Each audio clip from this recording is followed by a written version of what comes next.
Good evening. Good evening and welcome to the next in the series, Building Resiliency for Climate Change. Tonight is the fourth installment in this series, and tonight we focus countywide on fire risk mitigation. We have a rich lineup of speakers to address this topic.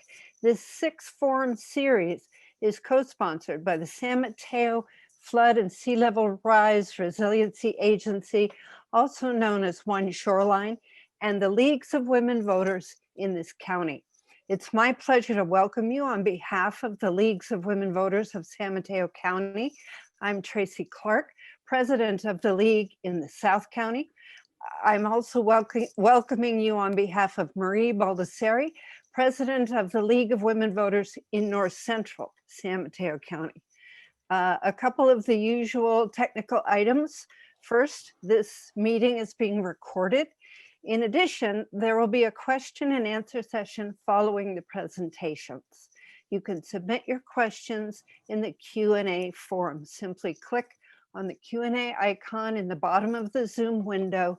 A dialog box will come up for you to enter your question. Let's get started.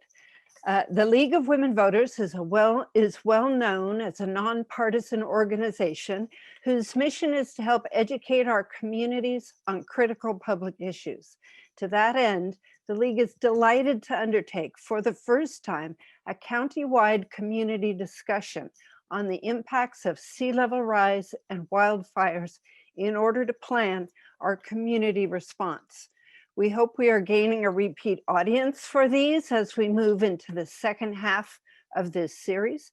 We hope to spur our neighbors to engage deeply in the topic and offer their thoughts on how we can best prepare ourselves. Okay, at this point, I'm going to hand it to Len Matterman, CEO of OneShoreline. Yeah, thank you, Tracy. And thank you to Marie and the rest of the League of Women Voters for partnering with us. My name is Len Matterman. As Tracy mentioned, I'm a CEO of the San Mateo County Flood and Sea Level Rise Resiliency District, also known as OneShoreline. The Flood and Sea Level Rise District was established in January of last year, and we're already planning and beginning construction of multi-city projects to reduce the impacts of more intense storms and sea level rise. We're the first government agency west of the Mississippi on these climate impacts because of all California counties, ours has the most people, homes, and assets vulnerable to sea level rise. The only way for us to address this huge challenge is if we're all in this together. As difficult as that challenge is, perhaps more menacing is the climate-driven threat from wildfire. Protecting people and our built and natural spaces from the climate threats of fire and water requires that government agencies, including your flood and sea level rise district and the fire community, are also all in this together. So tonight's forum begins the outreach side of that relationship and answers the questions, what is our wildfire risk and what is being done and can be done in the future by agencies and individuals to reduce that risk? We'll hear from two members of the Flood and Sea Level Rise District Board who represent communities that are at severe wildfire risk. County Supervisor Don Horsley and Portola Valley Mayor Maryann Derwin. Then we'll hear from some of the key people working on this locally. Jonathan Cox, who heads up CAL FIRE in our county, Nicholas Calderon, who heads up county parks, and Denise Enea, who heads up the Fire Safe Council. Then to help them answer your questions, a city manager, a very active resident, and an agency director will join us for the last hour of questions and answers. Now to Don Horsley. Thanks, Len. Thank you for the introduction and for coordinating this event. And I want to welcome all of our panelists and the attendees. It's reassuring to see so many of our community members interested in engaging on the topic of wildfire. You know, this summer, communities all through the West Coast experienced the realities of devastating wildfires. The state saw over 4 million acres burned, 86,000 within San Mateo County, due to the CZU lightning complex of August 2020. These fires are painful proof of the realities of climate change. The lightning strikes that induced our local fires in August are just one example of the extreme weather events that are becoming increasingly more prevalent. Hot and drier days, flooding, lightning strikes, and wind events are just a handful of the tangible effects of climate change. These incidents are unlike anything we have experienced before and are part of the reality of the climate crisis that scientists have been predicting for decades. As we in San Mateo County unfortunately know, the impacts of wildfire are devastating. And that is why it is so important for us to do what we can now to prevent future catastrophes, which may be even bigger and more brutal than what we've experienced so far if climate change is left unchecked. Well, each of us can pledge to do our best individually to combat the climate crisis. The most impactful work will be done together. We can choose to see the events of last summer as both foreshadowing and a call to action. The county has stepped up to meet the challenges of a changing and challenging climate, including the creation of the Office of Sustainability in 2014, and more recently, the Flood and Sea Level Rise Resiliency District. Both of these county agencies are working to implement policies and practices that ensure future generations can enjoy all that we love so much about San Mateo County. And I do want to add a comment about one of our partner agencies, the RCD. This is a small but mighty agency led by an outstanding CEO, Kellyx Nelson, who was one of the panelists. The RCD staffs our county fire safe program, which is chaired by the outstanding Denise Enea, who is she is really a force to be reckoned with. In any case, we all work extensively with the staff from the RCD, as well as and Denise and all of the volunteers on the fire safe program on fuel reduction strategies. Our landscape is famously beautiful, and it is seriously at risk due to climate change. We have only begun to see the lasting effects that a changed climate can have on environment, but we still have time, hopefully, to minimize the damage. The devastation caused by climate change already and the predictions of future devastation can leave many of us feeling hopeless. It can feel like an uphill race with no finish line in sight, but by working together, we can rediscover hope and give ourselves a fighting chance. And I am really heartened by the residents who have stepped up to find out how they can be a safeguard to our community. And I'm also impressed by the amazing personnel who dedicate their workday every day towards making us safer. The engagement and efforts by the individuals who will hear from tonight is critical in protecting the future of our communities and wildlands. And as a member of the OneShoreline Board of Directors, one such individual I've worked alongside is Maryann Derwin. Mayor Derwin champions her community, the town of Portola Valley, on its environmental values. Portola Valley falls within the district that I represent, and I am proud and grateful to have a colleague who understands the importance of this issue as its mayor. And with that, I will turn it over to Mayor Derwin. Thanks, Don. As mentioned, I'm Maryann Moise Derwin, a member of the OneShoreline Board of Directors and the current mayor of Portola Valley. I've been on the Portola Valley Council for 16 years, and I've lived in Portola Valley for 29 years. Our town, population 4,500, sits on the eastern slope of the Santa Cruz Mountains, the ancestral lands of the Ramaytush Ohlone people. We are upper San Francisco Creek watershed dwellers, and our lands are composed mostly of oak chaparral, grasslands, and forests of coast redwood, Douglas fir, and bay laurel. We also sit astride the San Andreas Fault, specifically the Woodside Trace and the Los Trancos Trace. Portola Valley has a long history of environmentalism and careful stewardship of the land. In fact, we are known for our innovative slope density regulations for earthquake country, as well as for taxing ourselves to preserve open space. Just as we found a way to live safely within seismic zones, given the deleterious effects of climate change, we are now focused on finding a way to live with drought and wildfire.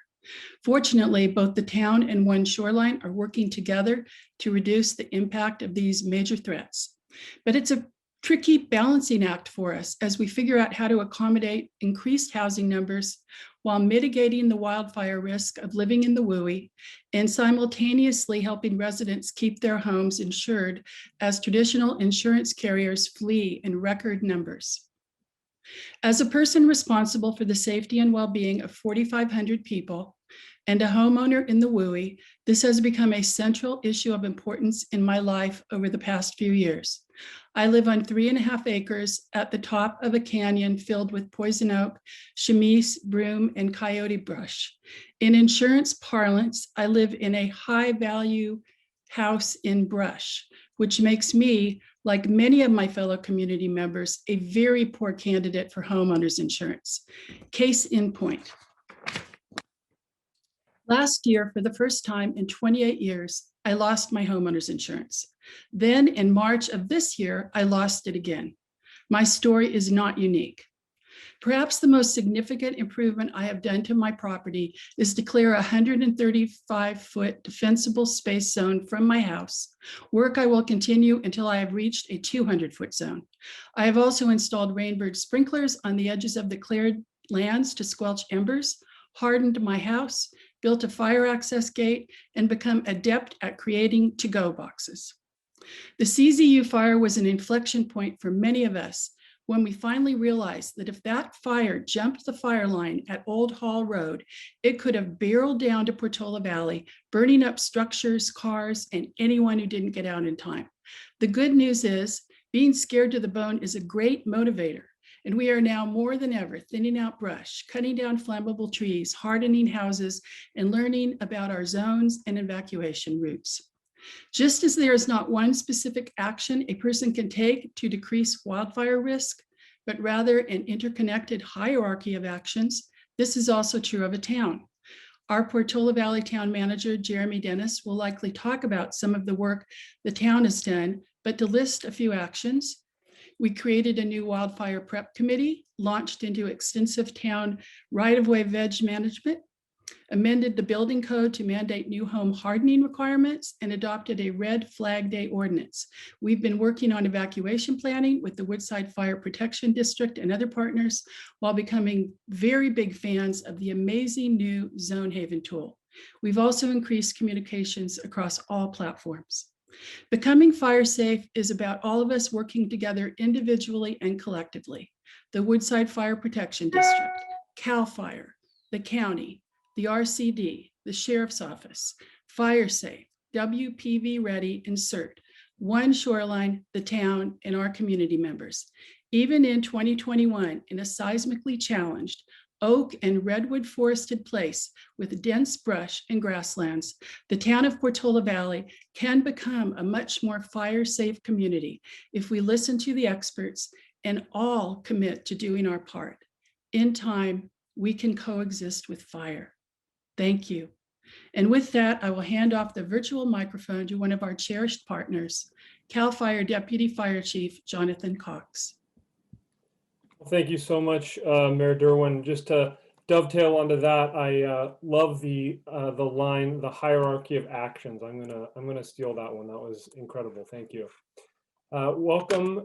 My name is Jonathan Cox. I'm the Deputy Chief for CAL FIRE here in the San Mateo Division.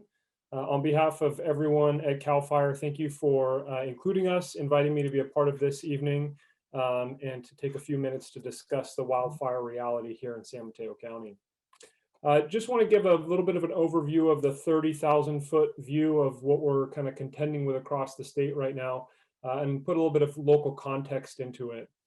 Just to start off, we always get the question, who is CAL FIRE? What is CAL FIRE?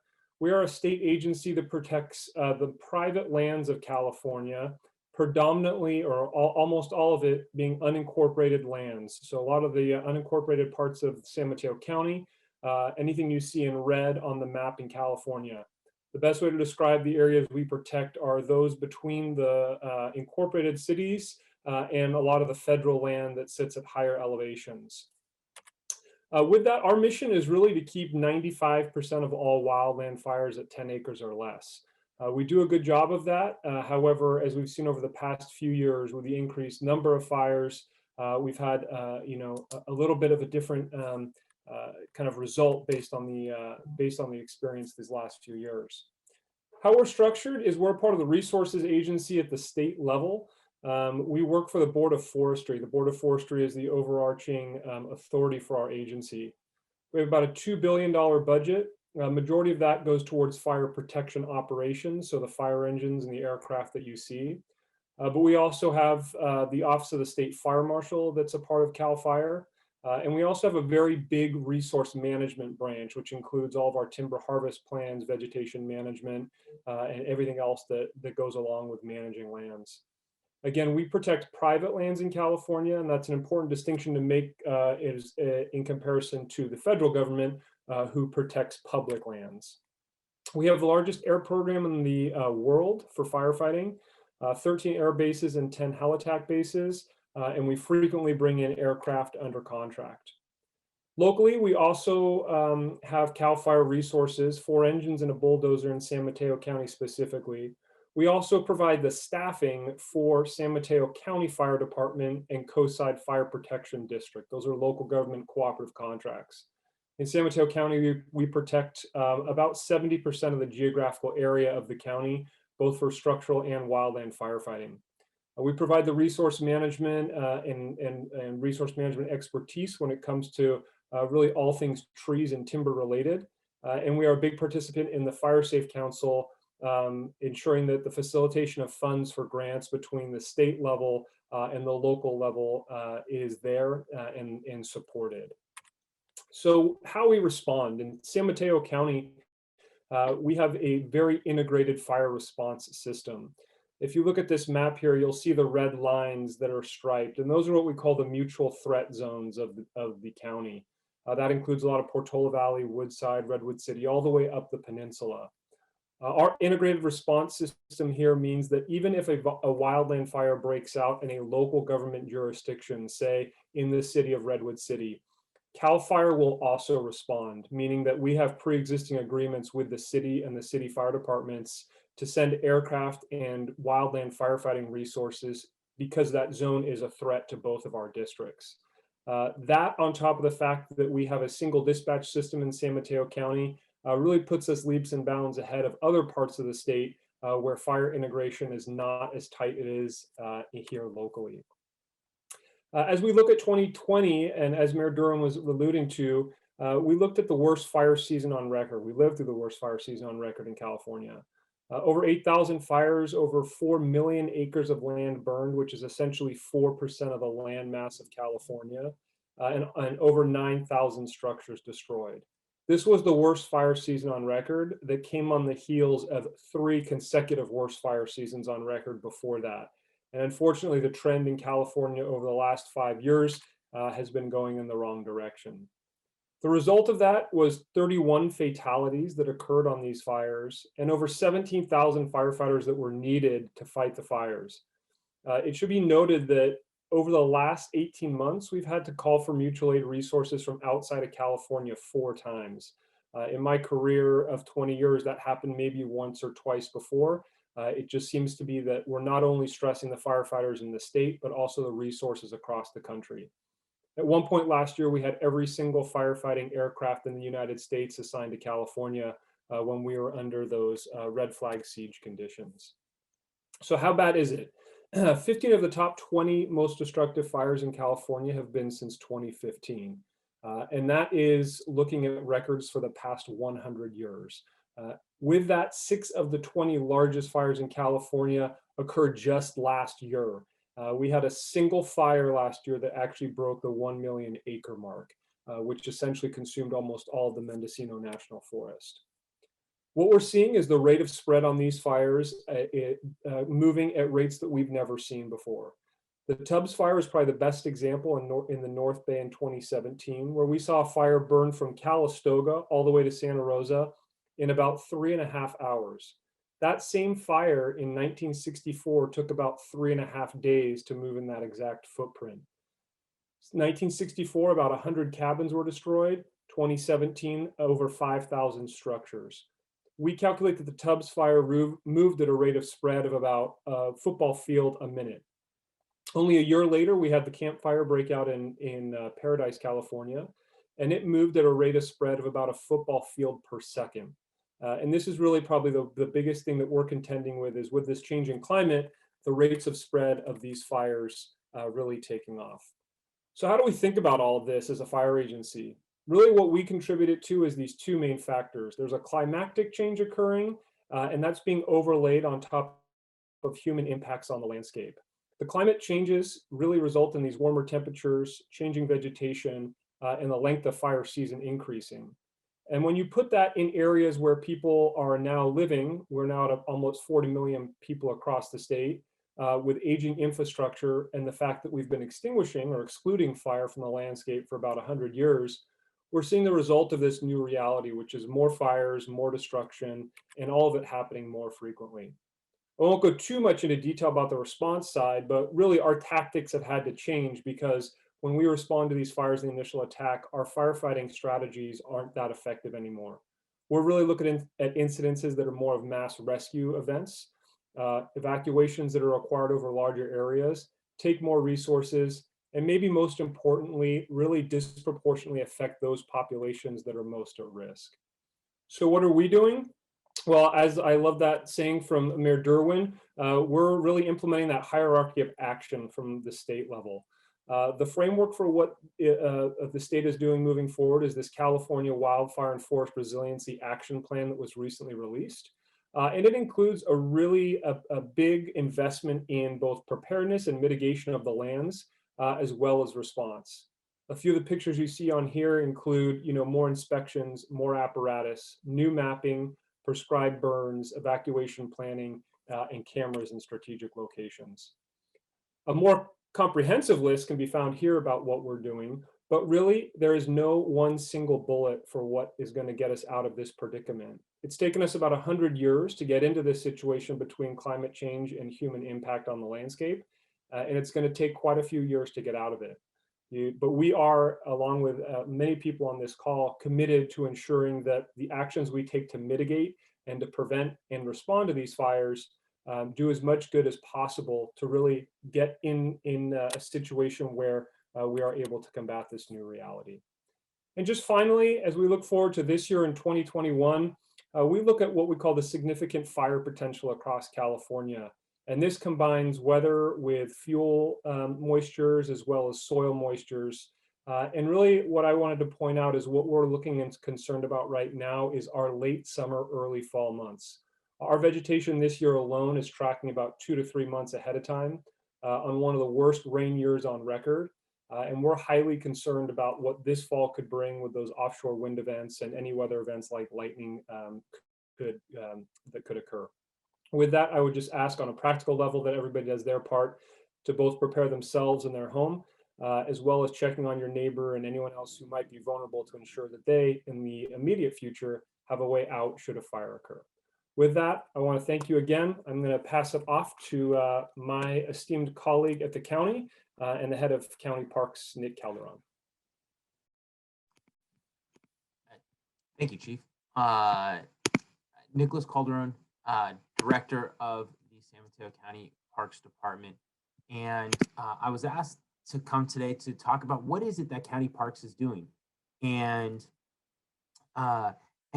the short answer is the department's wildfire fuel management program. The CZU Lightning Complex fire, which was the first wildfire to occur in a county park, really forced us to change our mindset and change our approach to how we're going to manage fuel loads within our parks. And as a result, we developed this 5-year program that allows us to be very strategic and specific in how we act to mitigate the risk to our residents. I think it's really important to note, and Jonathan had talked about it. It took us a long way. It took us a long time to get to where we are. It's going to take us a long time to get out of here, out of this situation. And I think for that reason, the more specific we can act and the more strategic we can act, the better off we are. All right.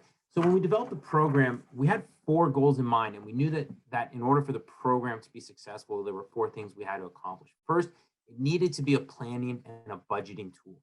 And what I mean by that is not just how are we going to fund these projects, but how are we going to phase these projects? How are we going to allocate staff resources so we can successfully complete these projects, so that we can conduct the necessary plant and wildlife surveys and obtain the permits, and we can monitor the project areas? How do we set the staff resources aside so we can successfully accomplish this? You know, I always tell my staff that in order to be successful at this, we need to plan and be deliberate in how we act. The second thing it needed to do was identify, evaluate, and prioritize projects. Due to fire suppression and vegetation management practices over the last century, we have a steep road ahead of us. And so understanding the situation of how much fuel is in our parks, where it's located, and how to treat it is something that our program needed to be able to do. And the other thing is we needed to be able to pick projects and prioritize projects based on best practices and facts and science. And that was extremely important for us. Third, we needed to be able to monitor projects. When we do a project, we don't just budget for the initial treatment. We have to budget for maintenance over a 5-year period. And then at that time, we need to start looking at budgeting for the next 5 years. But the reality is, once you treat an area, you have to continue to go back and treat that area on different intervals, depending on the vegetation. But it's really important that when you treat an area, you are prepared to go back and maintain that area in perpetuity. Otherwise, the vegetation will grow back and you'll end up back at square one. And it's really important that as more resources and efforts are put towards this, that's something that people keep in mind, that this is really an in perpetuity effort, and we need to keep that in mind. And lastly, it's important that we balance fuel reduction and restoration and preservation. A healthier, more resilient forest is going to stand up better towards a fire than what we have right now. And that's something that we really need to keep in mind.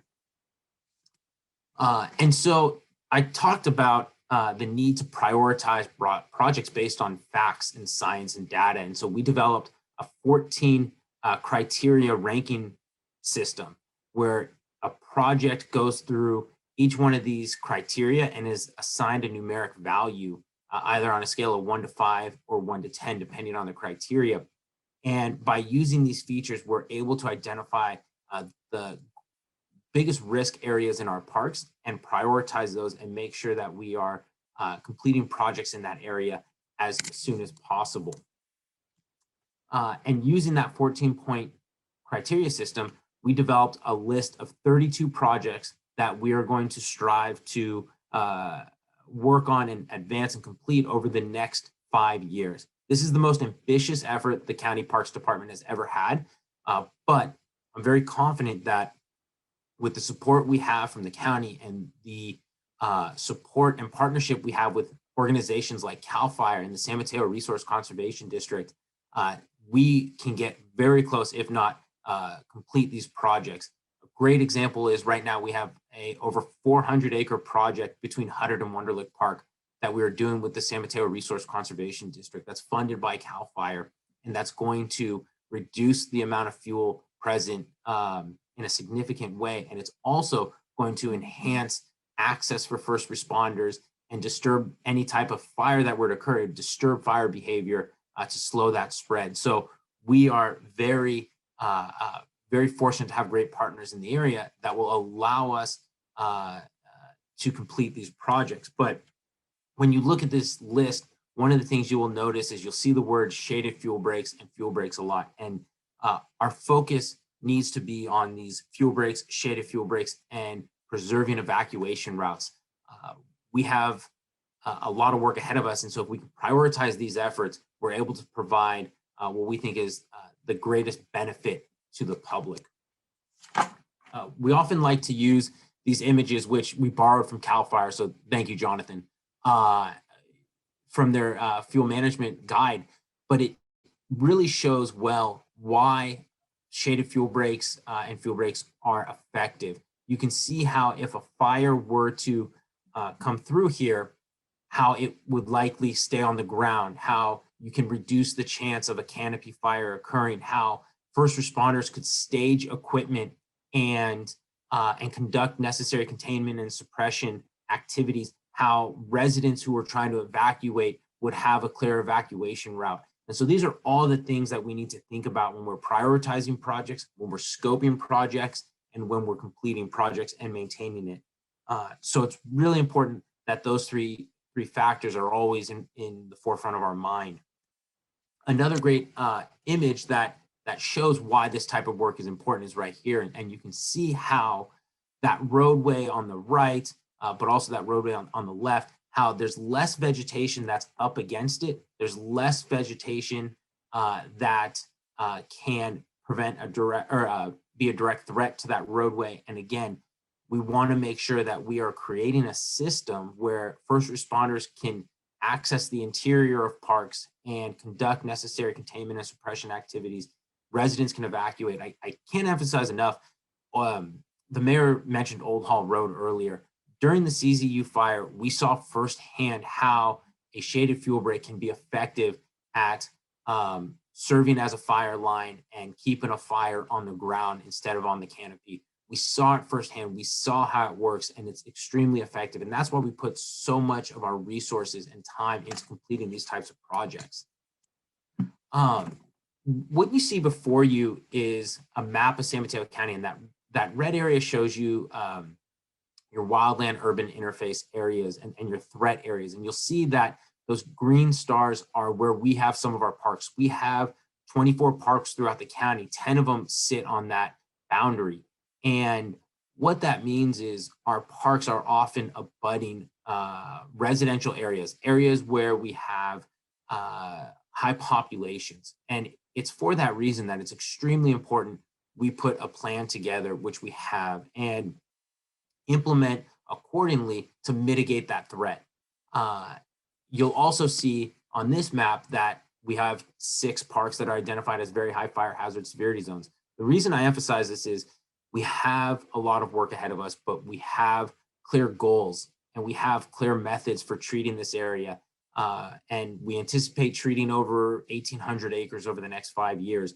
And after that, we'll work towards the next goal. But what I always emphasize to people is the need to have a clear vision, to have strong partners, and a clear understanding as to how you're going to complete this work. And again, through those shaded fuel breaks, we're confident that we can mitigate to the extent possible the risk that is currently presented to our residents and to the county. So just a high level overview of what we're doing at county parks, the way we've prioritized our work and our efforts, and what you're going to see from us over the next 5 years. And so with that said, I'm going to go ahead and turn it over to Denise Enea.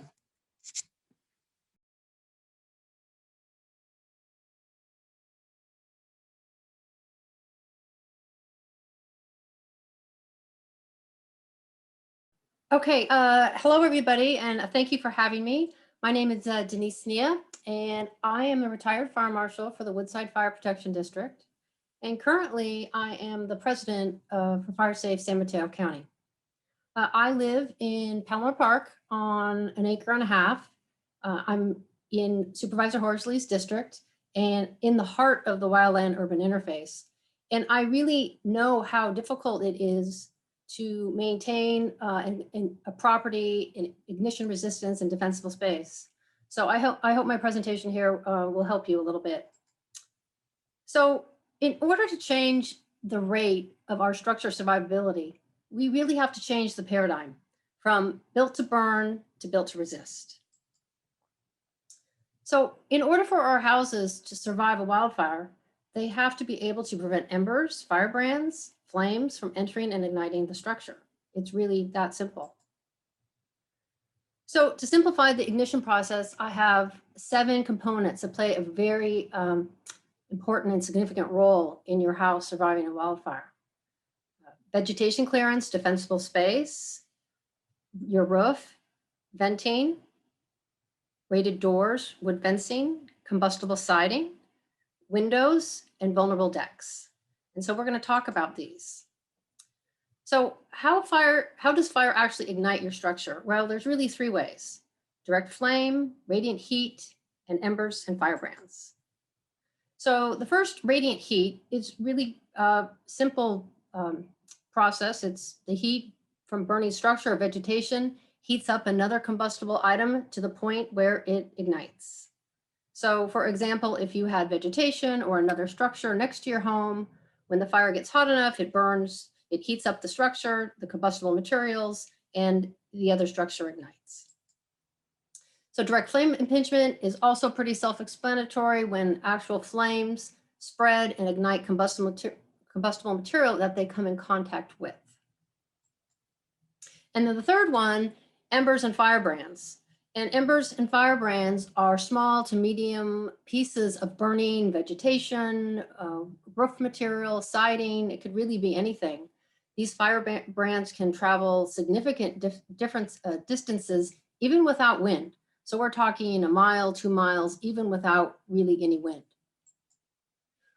So the most likely scenario that we will encounter is an ember firebrand storm. So we're talking about thousands of firebrands raining down on our roofs, our property, and they'll accumulate in various places, and exactly how they'll enter the structure depends on how your house is constructed and the materials that it's constructed with. So I have some arrows here. So this one right here is pointing to the roof. So likely there was a combustible roof here, embers land on the roof, ignite the roof. Here you can see this looks like there's a fence here between these two properties. So likely embers landed at the base of the wood fence, ignited the fence. The next arrow is probably mulch that was on the ground in a landscape area, starts to ignite the siding. The next arrow, you can see a window above where the flames are. Likely there is a burning bush or some vegetation here. And then the last arrow looks to me like it is some sort of trellis and vegetation that are starting to ignite the structure. So you can see all the ignition points on this picture, and it actually tells a really good story of how houses and neighborhoods are engulfed. So let's talk about your roof. So I feel it plays the most vulnerable part of your house. And so having a non-combustible roof is critical. This is a picture of a wood shake roof.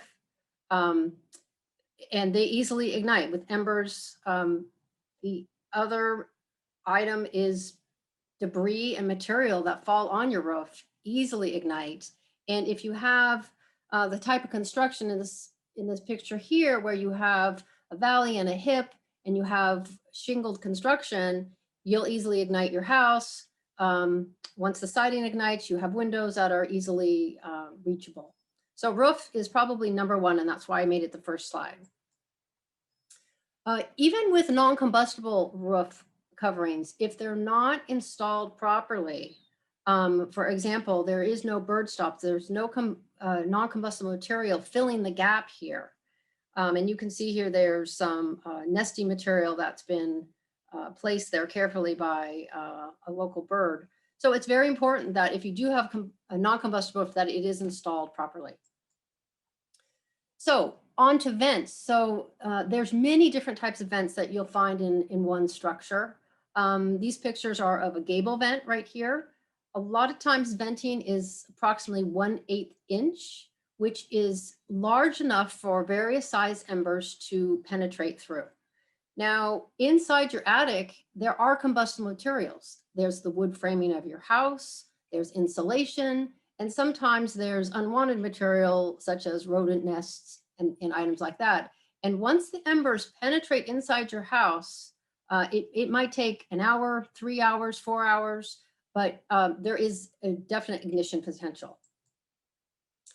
So as I stated, there's many different types of vents. So the little circles here are, we call them bird hole vents. They're venting your attic, but it's easily for birds to put nesting material in there and very easy for embers to penetrate. The middle picture is a foundation vent, so it would be low to the ground. And so you can see all the leaf debris, which is, extremely flammable. So, there's a flame, there's a little bit of embers, and it gets into the vent.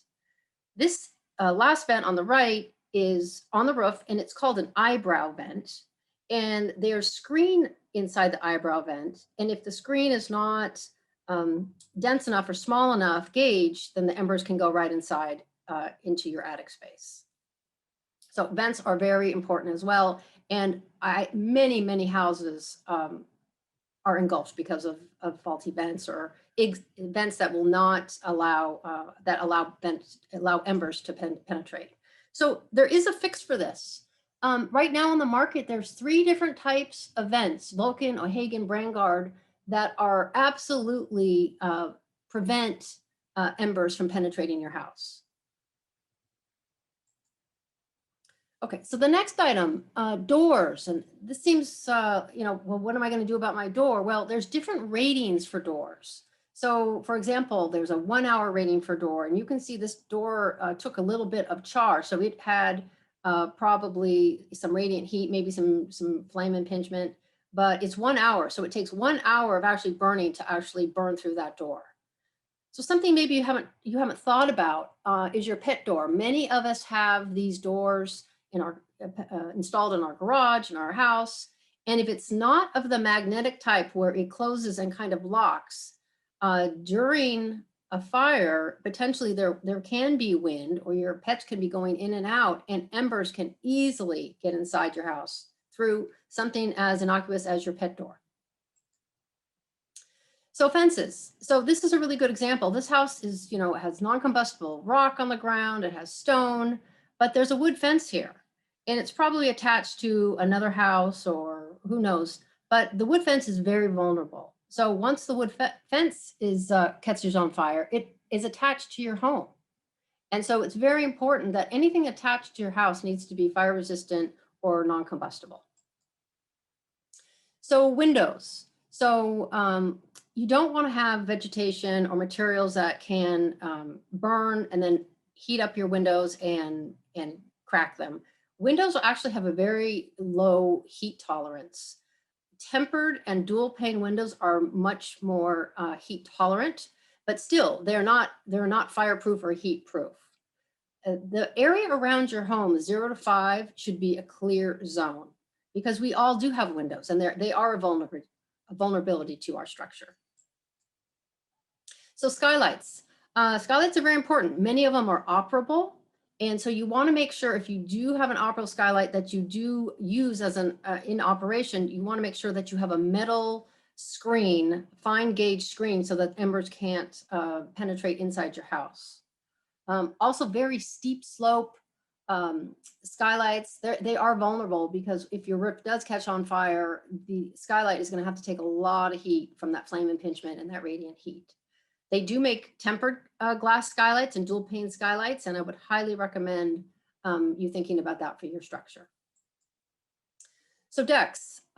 Decks are attached to the house, so you want to be very careful with your deck. What kind of material you use. If you have a very low deck, think about using non-combustible material, stone, pavers, concrete.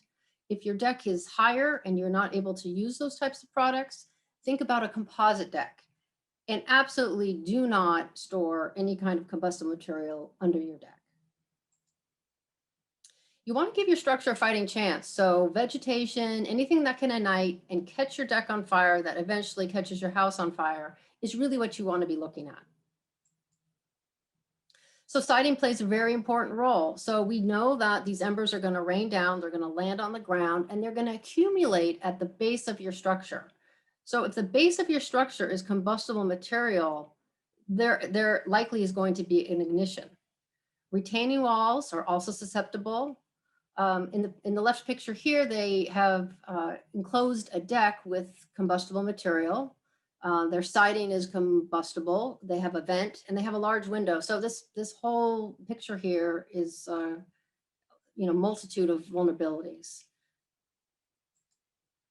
So there are things you can do, of course, to mitigate this issue. You can still have a wood house, but think about doing some sort of non-combustible material on the lower half of the wood house. So mulch is also combustible. It's a wood product, so be very careful about how much mulch you lay down. If you lay down mulch and you have combustible, like here you have a step or wood siding, be very careful how close to your home you're actually laying this combustible material. the 0 to 5 feet around your home, think about using crushed rock or pavers or potentially some gravel or stepping stones. It's a much safer proposition for your home. So what's important is that you assess your home for all its vulnerabilities, and over time, just like the parks is taking 5 years, and we all, have work to do, and we know it's work in progress, but really start to assess your home and all the vulnerabilities. And when you do things to your home, remodeling and re-landscaping, really think about the vulnerability of your structure, and hopefully your house too can survive. It is possible for houses to survive and be ignition resistant. And I hope that this short presentation helps you think about how you can make yours also wildfire resilient. So with that, I hand it over to Aura. Thank you so much. I want to thank Jonathan, Nicholas, and Denise for their presentations so far, and to let everyone know that we also have joining us right now for the Q&A section 3 additional people that Len had mentioned. David Weinberg, who's the founder and chief of the Hillsborough Firewise program. We have Jeremy Dennis, who's the Portola Valley town manager, and Kellyx Nelson, who's the executive director of the San Mateo Resource Conservation District. For people who haven't found it yet, on the bottom of your Zoom panel, you'll see a Q&A button there, and you can click on that to type in your questions that you have for one or all of the panelists. And also, I will encourage the panelists who are speaking to keep your remarks to 2 minutes so that we have time to move through all of the questions that we have. And we'll start with some questions for the 3 who have just joined us. So we'll start with David Weinberg. So as a property owner in the WUI, the Wildland Urban Interface area, you and your neighbors took it upon yourselves to get organized and work proactively with your town and fire officials to reduce the risk and maintain your insurance. So what would you recommend for other homeowners in WUI areas who have not yet started that process? Are there 1 or 2 issues they should focus on and other issues they should leave to authorities? Or is there some other advice you have for them? Laura, thank you for the question. I'm David Weinberg from Hillsborough. We started our organization a few years ago and received our Firewise USA rating thanks to the CAL FIRE and the National Fire Protection Association. The first thing we wanted to do is to find a way for the community, us volunteers, to work with the town of Hillsborough and with the Central County Fire Department. We look at ourselves maybe as a 3-sided triangle. We like to make ourselves think of it as an isosceles triangle, but I think we're the weakest link of that. However, the whole idea is to become proactive, to help citizens slowly, or not so slowly, think of fire mitigation as an everyday thing, so that we are working together to improve the situation. We ourselves have a lot of try to do education, both orally and written. We have a landing page.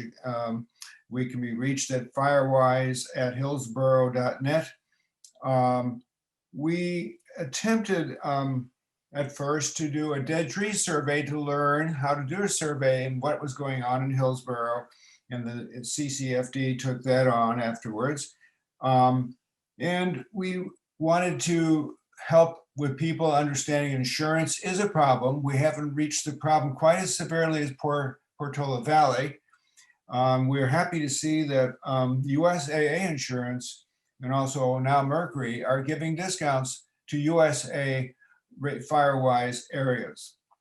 Our goal here is to try and assist the fire department, especially along the roadways, to help the Zone Haven evacuation route and to try to keep the fire on the ground so it won't climb up into the trees. Everything has been said here today.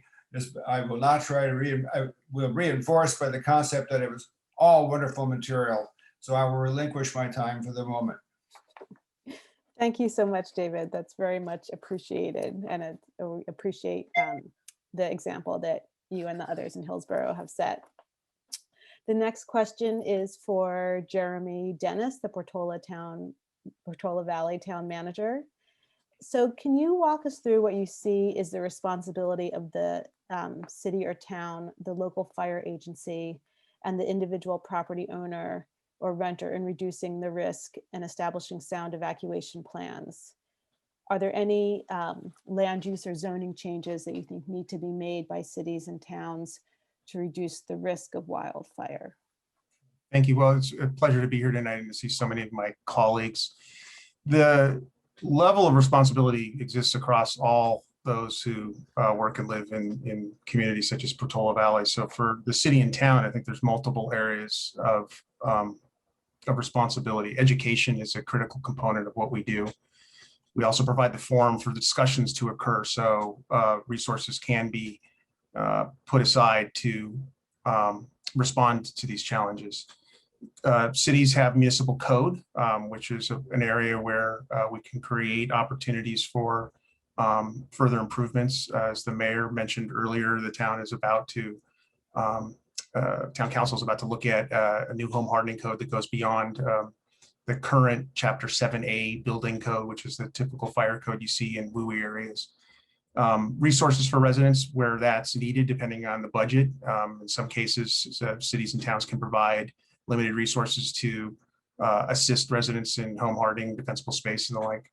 And then the final responsibility, and this is in no particular order, is related to managing town-owned property and ensuring that evacuation routes are consistently open and available should an emergency come. I think the local fire agency in Portola Valley, the fire agency is a separate special district, so they have their own administration. Cooperation is number one. In the time that Denise was the fire marshal in the Woodside Fire Protection District, great cooperation that's continued with her successor there. They can provide guidance and education as it relates to municipalities considering changes to code and the like. The individual, there's a few things that I think are pretty fundamental here. First is having a plan. An individual must have a plan should a fire situation occur. Have a go bag, have a plan with your family. Where are you going to meet? The second is related to what Denise and others have said here tonight, is related to the management of their properties and buildings around home hardening and defensible space as it relates to resources. The second part of your question, the hard thing that cities that exist within areas of wildfire danger we're grappling with right now is frankly an inconsistent message from the state.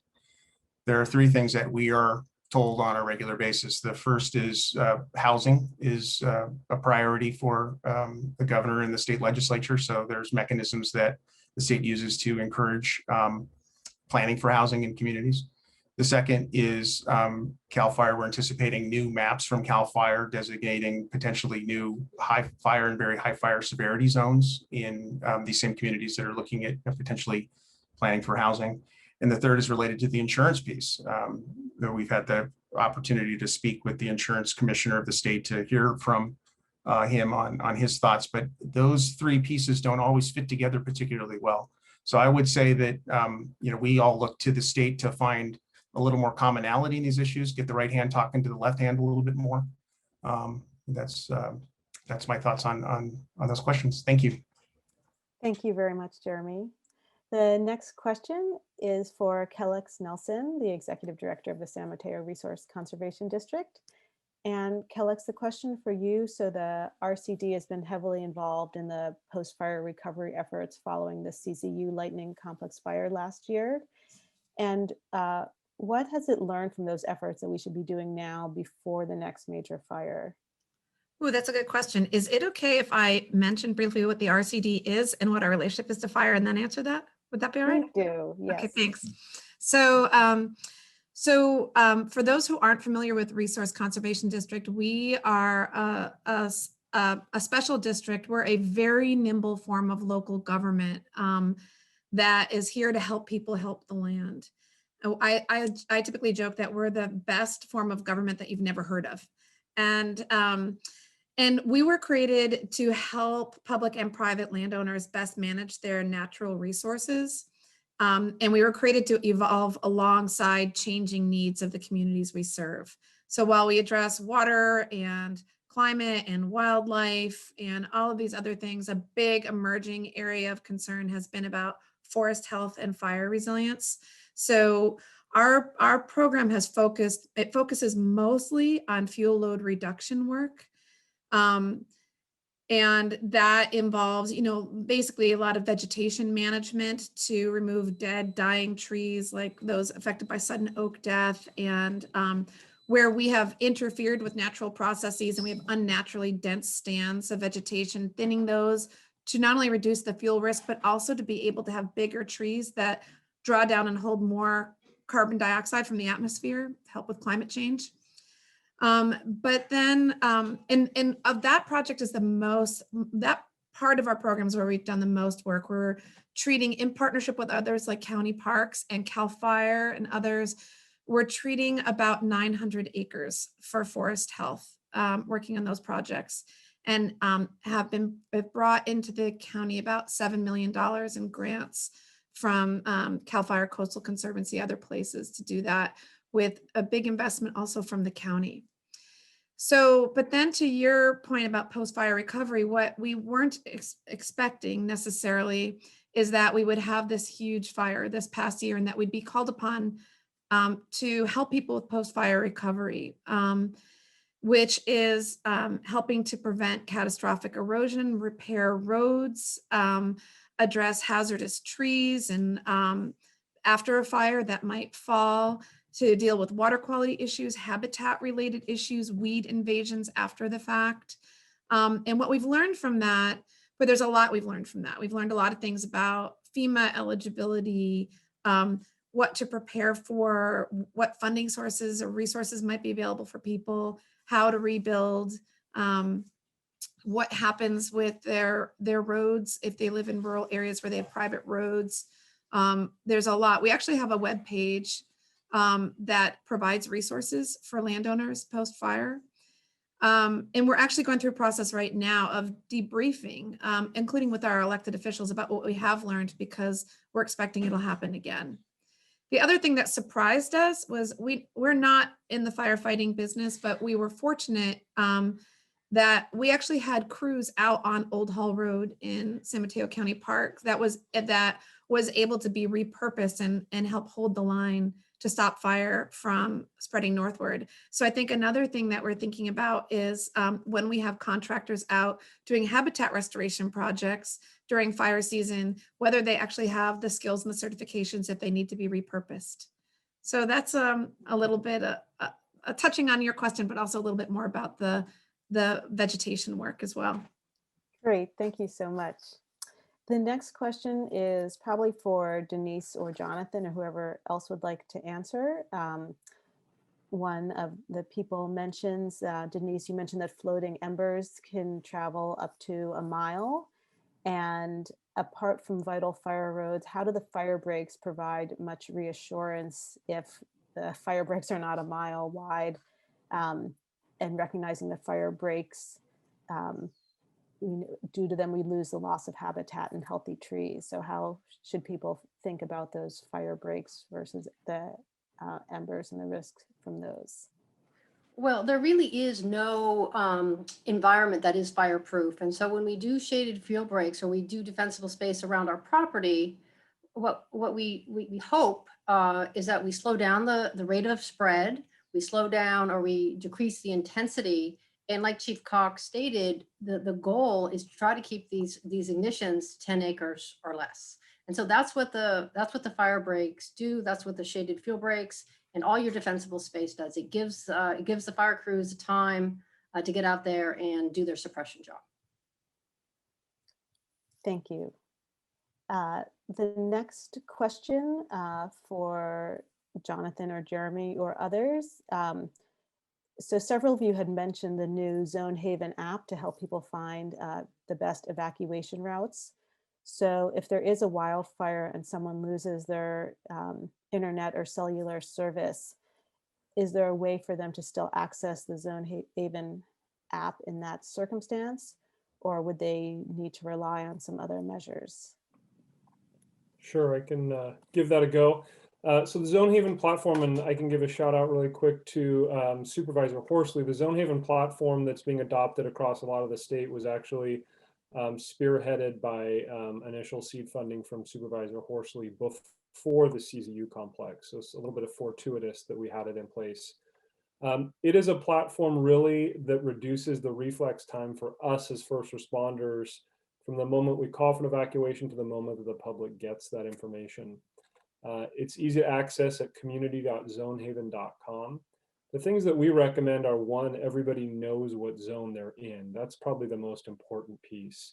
So if you know that you're in Portola Valley Zone E032, you can then identify if that zone is under evacuation.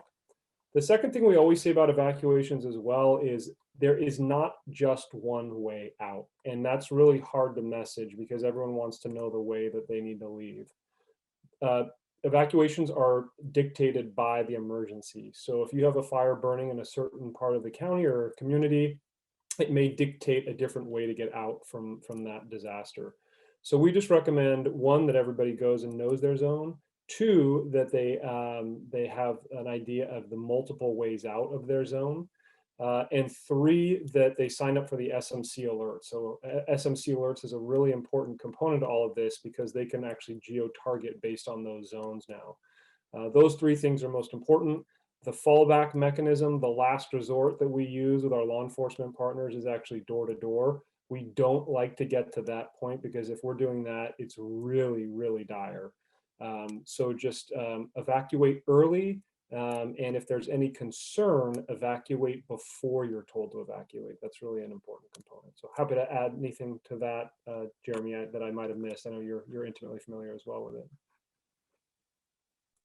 I think you had answered it very well. You know, in a community like Portola Valley, it's interesting, but there's two, depending on a count of 2 or 3 main routes in and out, but within each zone, there are multiple ways. And I know of residents who've lived in the community a very long time, but have only taken one way home that entire time. So getting to know your zone and getting to know your potential routes out is important.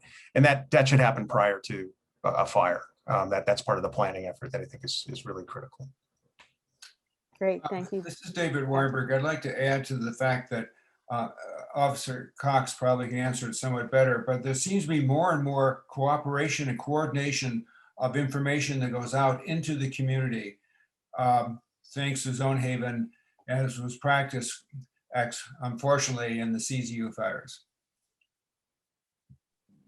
Yeah, that's a good observation, David. I think one thing that we've, of the 22 lessons learned from that fire for the county, the county took on a wildfire risk reduction program in 2019. And one of those priorities that they put upon us as their fire agency was actually public information. And so having a dedicated public information branch that directly communicated from the incident to the public, I think paid dividends during the CZU complex. And secondary to putting out a fire is really keeping the public informed. There are 2 priorities that have to happen simultaneously, because if you don't, you're gonna, when I say we're gonna fail.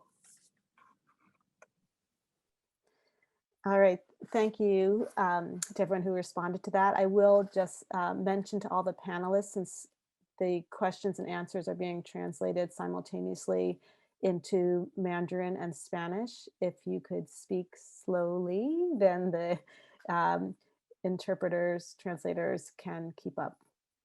So we would appreciate that.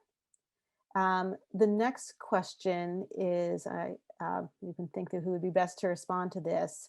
Does San Mateo County have a plan in place in case we have a large number of people who need to be evacuated, like 10,000 plus people being evacuated and need to be accommodated both short-term and maybe longer term while new structures are fabricated? Are there any plans that have been developed for that circumstance?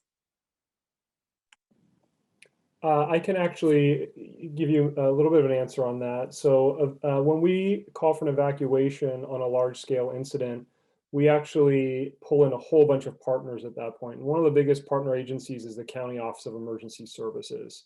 And really what County OES does is facilitate all of those support functions around a disaster.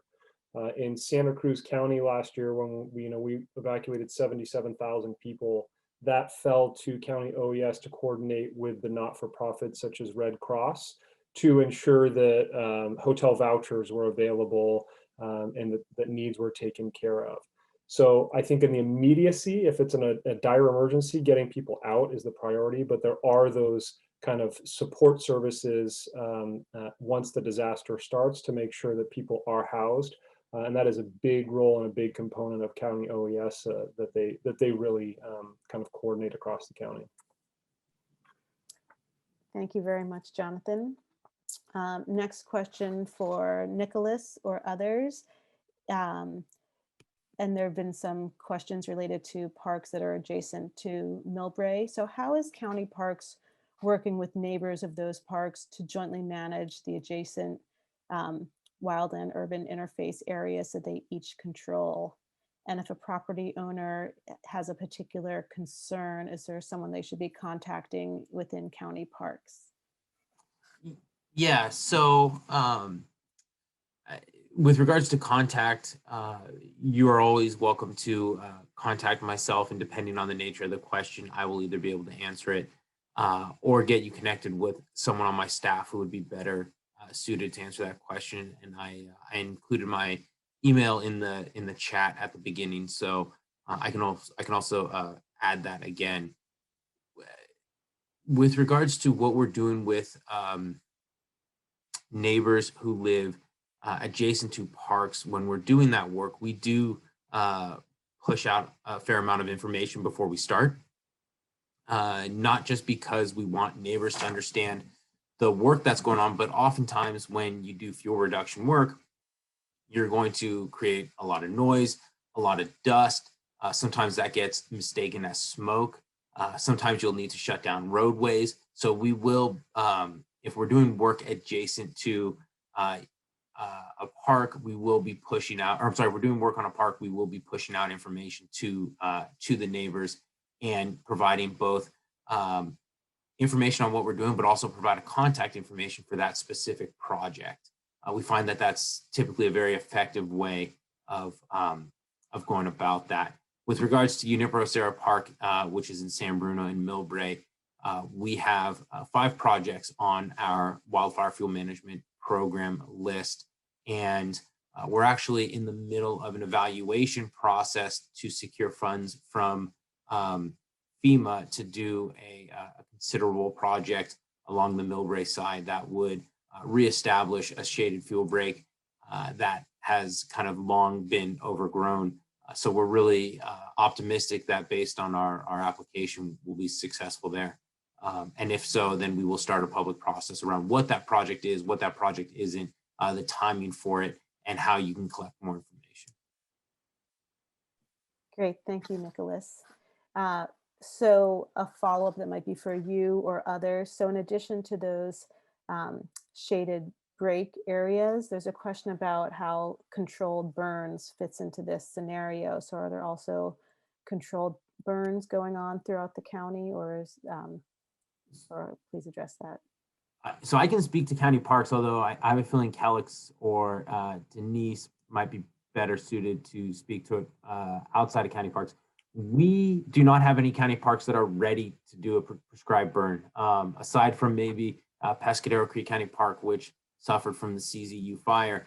It takes a lot of work to prepare for a controlled burn, and your park needs to be, or your land needs to be in the right condition so that that fire doesn't get away from you. So we're not quite ready to do controlled burns, but it is something that we want to do. They controlled burns are a very effective tool and method, and so we will be pursuing those when we are ready to do so safely.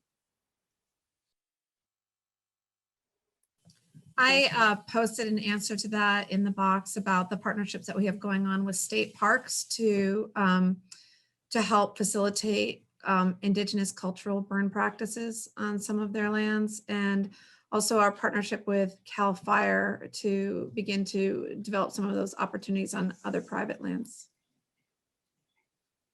Thank you, Kellyx. We have a question asking, is there a central place to reference all the resources? I don't know if that's a question that Denise can answer or others, but for property owners, where should they start by looking to find resources? Well, FireSafe is a great place. We have monthly meetings and we invite everybody to attend. There's lots to learn there. We have a website that has a lot of useful information for homeowners.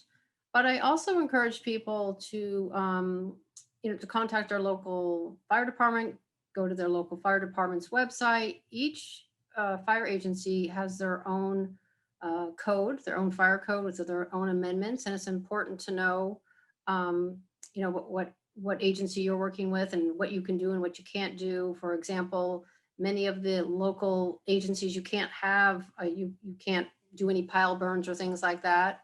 And so you want to make sure that what you're doing is allowed within the ordinance. So FireSafe is great. The local agencies, the RCD, I think for large landowners, they pride themselves in dealing with large landowners. FireSafe is great if you have a HOA and they feel like they would like to be a FireWise community. They can start with the FireSafe Council. If they have some projects, FireSafe Council will help them write and initiate some grants. And we pull in all our members. So we have all the resources that we need at FireSafe to give technical expertise and actual physical help. Thank you so much. Next question, probably for Jonathan. So there are major power lines throughout the rural areas of the county. And how would you describe the risk associated with those power lines and what is being done to mitigate those risks? Yeah, that's a great question. So first of all, on the risk side, the CPUC actually has a good map. If you type in CPUC fire map, there's actually, it breaks them down by tiers. Unfortunately, we do have a lot of tier 1 area in San Mateo County that's predominantly on the hillsides, Kings Mountain, above El Granada, into the SF watershed up towards Pacifica. SCPUC, as a lot of people have probably seen in the news, has really been working with the large utilities on not only developing but bolstering their vegetation management plans. And that includes the increasing the width and the height of the overhang in and around power lines. And that work is ongoing. It goes on across the state quite a bit. From what we've experienced over the last few years, there's no doubt that that's a really important issue. And our foresters, our resource management division of CAL FIRE, works closely with locally PG&E related to that, because it is something that has a lot of focus at the moment. Thank you very much. We have 2 questions related to eucalyptus trees that are near properties that may be between Denise and Nicholas to answer. So are eucalyptus trees more fire prone than others, and how does that correlate with heritage trees, which include eucalyptus trees, and it's harder to remove them?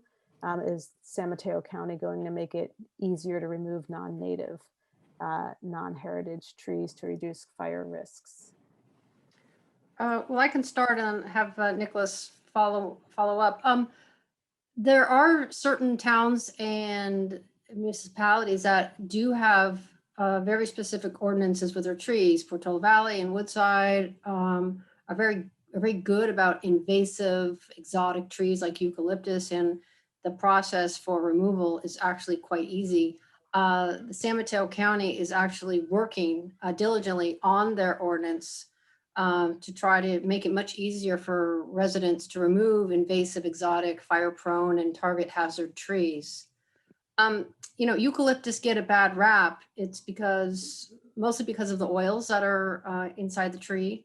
And also it's because, I don't know how many people think about this, but their leaves are shaped like sails. And so when they are ignited and released from the branches, they float around in the air like sails, and they literally go for miles. So that's two items that are, the negative traits, I guess, for the eucalyptus tree. The native oaks are very fire resistant. They don't have those oils. They have smaller leaves. And so they're just a better tree for the fire environment. Yeah, I mean, I think, yeah, eucalyptus are most certainly a high threat vegetative species. I don't know of many people who are big fans of eucalyptus here, at least in San Mateo County. And we would love to remove as many from our park system as possible. Not only are they a fire risk, but they don't provide ecological value. So eucalyptus are not popular for a reason. I know the county is working on updating its tree ordinance. I most certainly would not be the most appropriate person to speak on that. That would be our planning and building department. But I know that there has been a push to make it easier to remove eucalyptus from public and private land for this reason. And I think that is part of the initiative. As far as the timing and the specific language, I don't know. And I'm not sure if any of the other panelists have been part of that process. Or if I may add, just from a Portola Valley perspective, the town council recently accepted a recommendation from our wildfire preparedness committee to what we're calling ban the flammable 5. So those 5 trees are eucalyptus, pine, acacia, juniper, and cypress trees. So there's an active a discussion with the community. If you have those trees, you should consider taking those out. In addition, you cannot plant them anymore. So we may want to expand that. It also includes cutting brush, broom, things of that nature that we want people to take out. Amazingly, broom is available in some places as ornamental, which is horrifying. So we're attempting that education with residents right now. This is David Weinberg. I would like to just add, get your rake out and get the bark away from the eucalyptus trees. And that and pampas grass, you don't want to put in the chippers. And I want to thank the San Mateo Fire Safe for helping us get chipping grants. Put all that in the green bins, but get it away from the trees.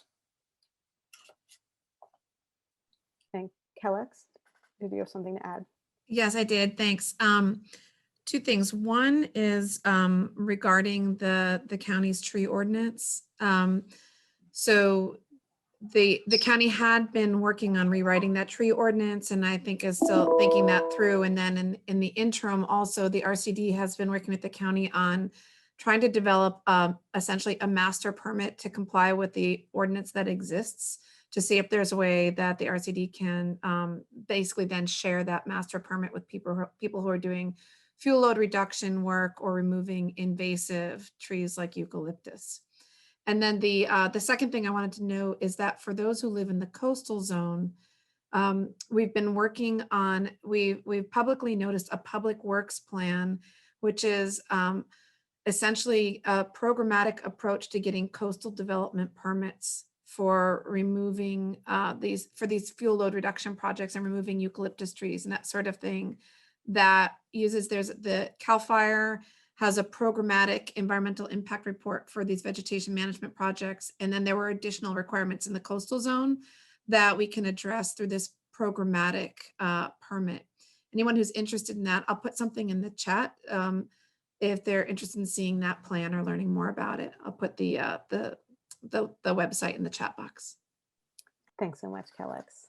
As a segue from that, there's a question about people who are living in more urban and further away from the WUI areas. So one, is 280 a good fire break? And how should people who live in more downtown areas away from those WUIs, how should they think about the mitigation measures they should take? So all they had advice about not having, plants under your windows and the, whatever the density of the protection of your vents. Does that apply to people throughout the county, or is it really for those who are closer to the WUI areas?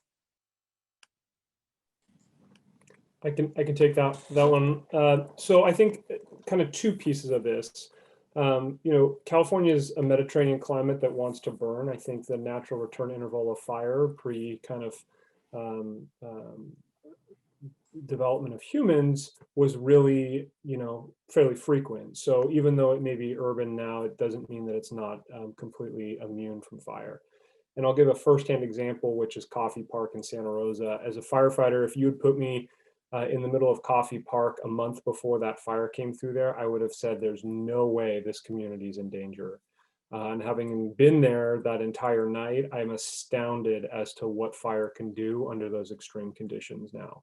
And when we're looking at fire spotting 5 to 7 miles ahead of itself, I think it's important that we don't get that false sense of security that even though I'm in a city, I'm not at risk of fire. So that's a firsthand experience. I think there's good just general practices for all of the kind of things we've talked about. And that goes from knowing your zone, having a plan, making sure that we make really informed decisions around the plants that we're putting in around our home, and actually what materials abut our homes, such as fences and decks and things that we're storing against. The thing that we always get concerned about after these fires pass through is a home may survive the first impact of the fire front, but a lot of times in the more urban areas, it's the structure to structure ignition, kind of the 1906 San Francisco earthquake scenario that takes place. So how can we defend our home against another? And those things are something that we can all consider, regardless of whether we're in the wildland or not. And I think that,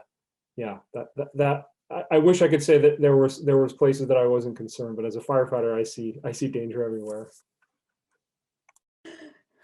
I guess that's both good and bad for us. A related question for you, Jonathan. Someone's asking, have the fire risks areas increased since the last HFTD map was developed? And do those of us living in Tier 1, especially near San Mateo County parks, need to be concerned about fire risks? So maybe you can first just briefly say what those tiers are and what the map is, and then address the question. Yep, absolutely. So this is a very hot topic per se, and the very high fire hazard severity zone maps are completed by our FRAP, or our risk and analysis branch of our organization.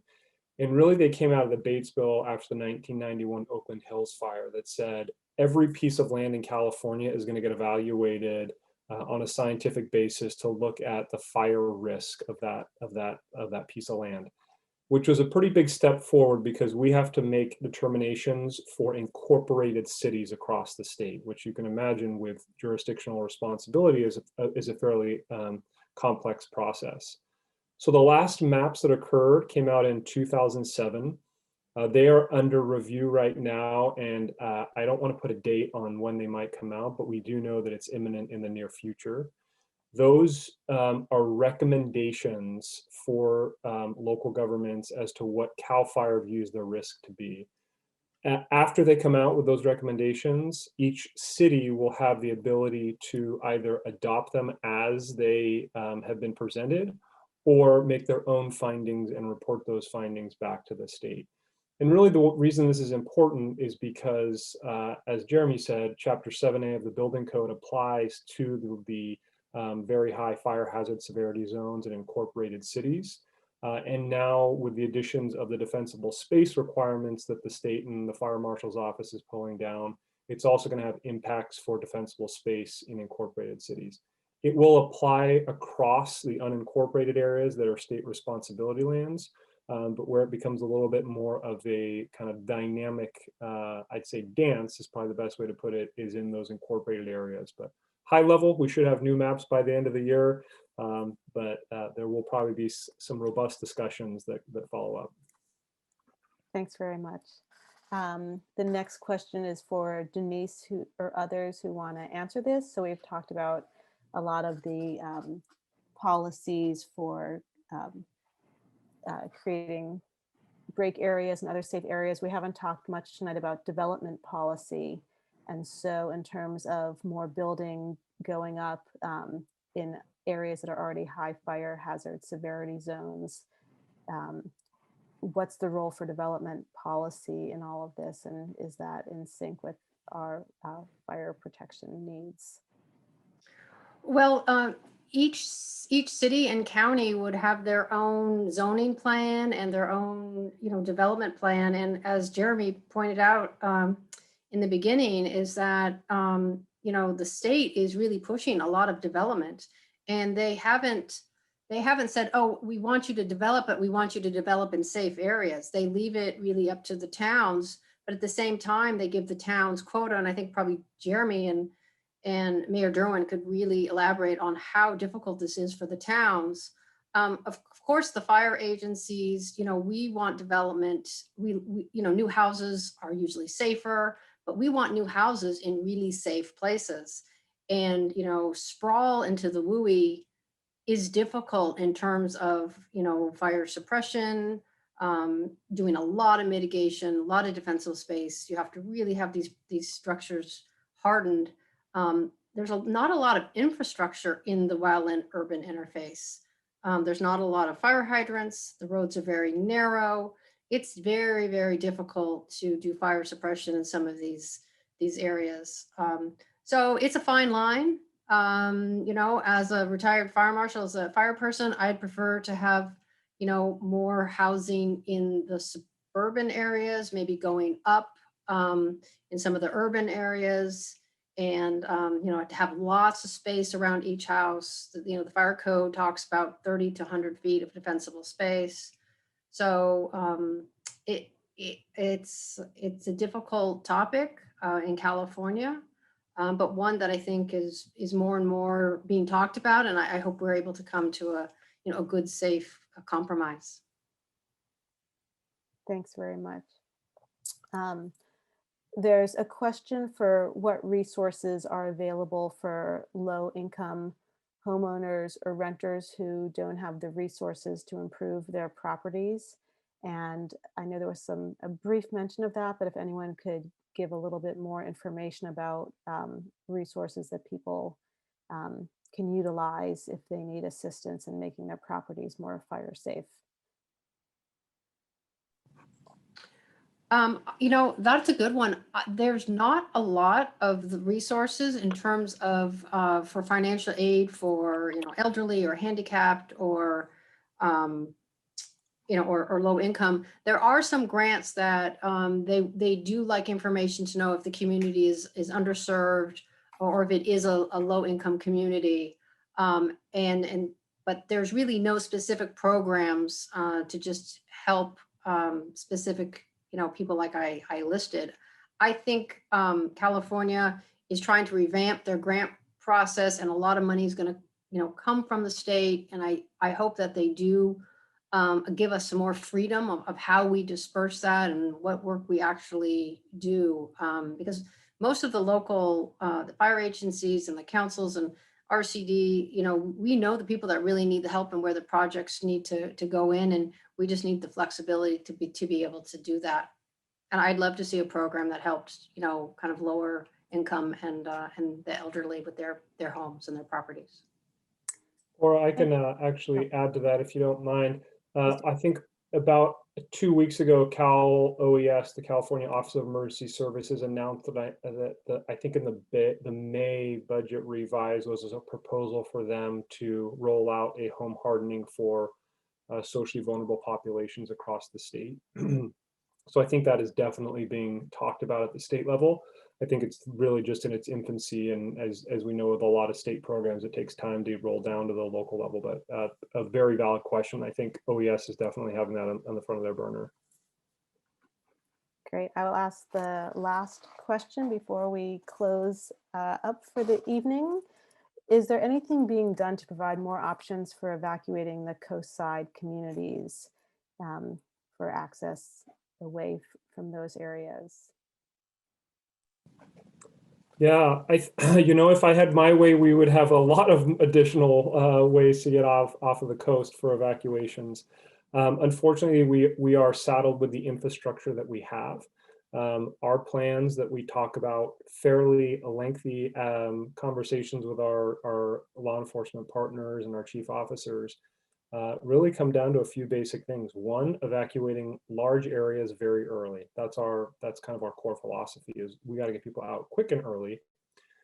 Second is, if it's really a situation that we can't move people north, south, or east, is to utilize large areas kind of on an ad hoc basis for sheltering people, whether that be the harbor, the airport, the beaches, areas where they are survivable, essentially.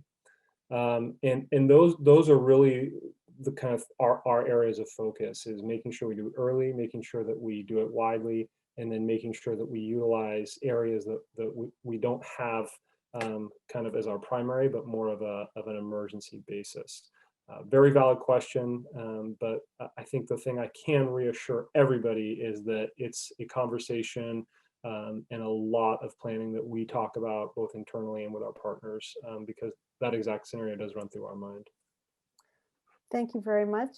On behalf of the League of Women Voters and OneShoreline, I want to thank Tracy, Len, Don, Maryann, Jonathan, Nicholas, Denise, and David, Jeremy, and Kellyx. You've all provided a lot of really valuable information tonight, and we're very glad that you shared your time with us this evening. I will remind people that the next in this series, which will continue the focus on sea level rise and flooding, the next event will be on September 2nd, again, Thursday, 7 p.m., and that will cover issues related to the areas in Brisbane, South San Francisco, San Bruno, Millbrae, and Burlingame. And there's a final event October 14th that covers San Mateo County Pacific Coastline, so the areas we were just addressing. So thank you everybody for attending tonight. If there's direct questions, feel free to contact the panelists afterwards as well, and look forward to seeing you all on September 2nd. Thank you very much.